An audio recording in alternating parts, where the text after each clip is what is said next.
Teman-teman semuanya yang saat ini ingin memutuskan membeli mobil listrik ya, jadi ingin membeli Wuling REV dan sekarang sedang bingung ya, saya ingin membeli short range atau long range atau bahkan yang sudah memutuskan beli short range. Nah, ini pengalaman saya ya, jadi sebelum menyesal nanti memutuskan short range atau long range itu, dulu waktu pertama kali saya datang ke dealer itu test drive itu saya juga awalnya short range. Jadi waktu itu kita sudah test drive, oh rasanya lumayan nih untuk kota-kota oke dan lain sebagainya, kita udah memutuskan beli.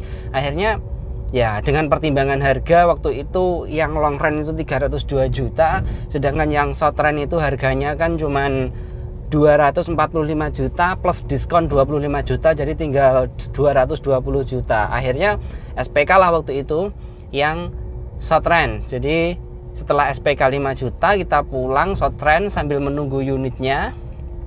Nah, setelah itu kita pulang ke rumah dan kita mikir-mikir ya, nih bener nggak nih ya ngambil short range apa ngambil long range gitu ya.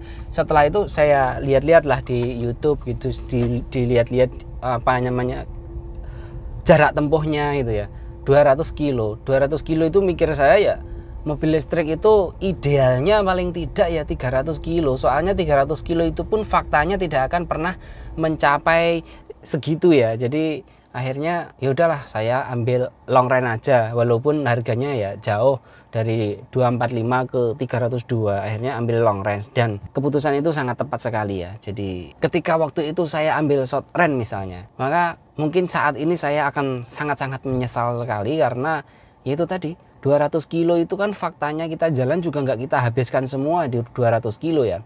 Paling tidak ya 80% itu udah luar biasa, sampai rumah 20% itu udah nilai yang luar biasa. Kalau teman-teman yang lain bilang ah short range enak kok gini, enak ya sekali 2 hari itu enak pertama, tapi selanjutnya nggak enak. Ini yang 300 kilo aja nggak pernah loh, sampai nol kita ke 300 kilo itu nggak pernah. Kalau dulu Ridwan Hanif itu pernah nyoba ya, jaraknya itu 300 kilo lebih kan. Waktu itu dia tidak menghitung engine brake-nya. Kan ini ada regeneratif brake-nya kan ada. Jadi ketika jalanan turunan itu kan regeneratif brake, itu kan tidak menghabiskan daya tapi menambah daya, itu tidak dihitung. Makanya 300 km lebih sekali ngecas, tapi faktanya nggak sampai seperti itu. Contohnya saja ya, saya kesini ke Tawangmangu itu yang jaraknya sekitar nggak ada 50, sekitar 45 km ya. Itu PP di rumah sudah separuh, sudah tinggal 55%, separuh kurang dikit, itu kan belum ada 100 kilo sebenarnya PP. Nah, itu pertama ya, jarak. Nah, kalau 200 kilo nanti yakin tidak nyaman sekali. Itu pertama. Keduanya pengecasan. Yang short range itu tidak bisa di fast charging. Dia ngecasnya 8 jam terus. Dan itu pengalaman ya. Setelah saya pasang fast charging itu, cas bawaan Wuling itu sama sekali nggak mau pakai ya. Dulu kemarin tuh coba, ayolah ini listriknya agak murah saya pakai itu. Saya bertahan 2 jam tak cabut, tidak betah. Karena ya suara ngecasnya bising, itu kecuali rumahnya gede, terus ngecasnya di malam hari itu mah nggak masalah.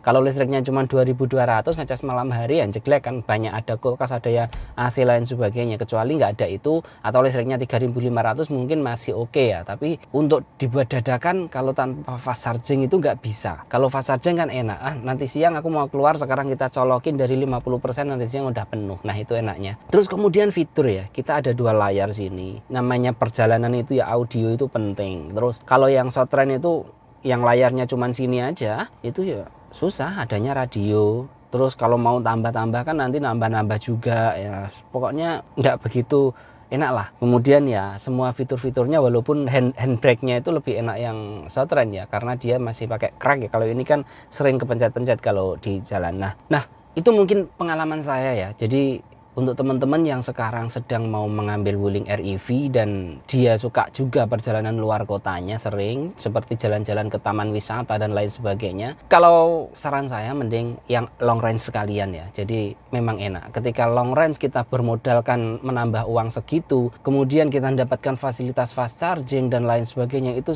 sungguh enak banget gitu loh. Jadi bebannya mengecas mobil listrik itu tidak menjadi beban tersendiri ya.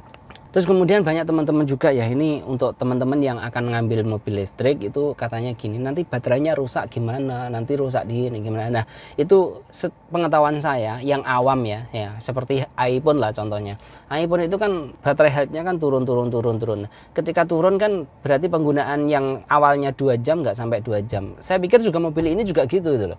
Jadi kalau sekarang itu range-nya itu 300 km, ketika baterai health-nya turun sampai 80, nanti juga range-nya tidak sampai 300 km. Nah, ketika udah parah-parahnya nanti ya, mungkin range-nya tinggal 100 km kan tetap kita bisa pakai gitu. Jadi dan itu mungkin butuh waktu yang lama banget gitu ya. Jadi untuk baterai sih menurut saya nggak pernah ada masalah ya. Jadi nggak jadi ketakutan tersendiri itu enggak lah gitu. Ya ketika nanti sudah bener-bener dicas penuh, kemudian dipakai 10 km udah nggak mati, udah habis baterainya, ya udah ganti aja baterainya. Dan belum tentu juga mobilnya masih itu nanti mobilnya kondisinya masih bagus juga belum tentu juga gitu ya. Dan teman-teman itu banyak sekali yang bilang gini ya, nanti dijualnya nggak laku gini, terus nanti gimana kalau kita butuh uang dadakan dan sebagainya. Itu sebenarnya bagus seperti itu, tapi ya jangan berdoa seperti itu ya. Doa kita itu ya kalau hari ini kita rezekinya sekian, 10 misalnya, ya kita berdoa 5 tahun lagi rezeki kita 20 gitu.